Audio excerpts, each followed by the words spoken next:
So growth hormone हा आपल्या ब्रेनच्या pituitary Gland पासून प्रोड्यूस होतो. हाईट, बोन लेंथ आणि मसल ग्रोथचा रोल असतो याच्या आपल्या बॉडीमध्ये.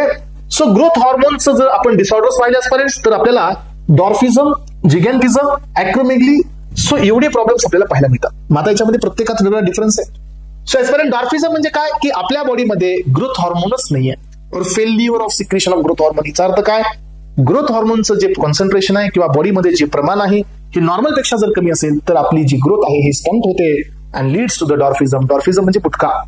सो सेकंड थिंग काय, जिगॅन्टिझम. याचा अर्थ काय आजपर्यंत की आपल्या बॉडीची सो हाईट जास्त होते.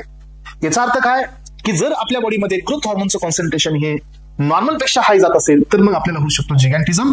सो यामध्ये यानंतर अजून एक पॉईंट आहे ॲक्रोमेगली. याचा अर्थ असा असतो over secretion of growth hormone after the adolescence. Adolescence म्हणजे काय, after the age of maturity.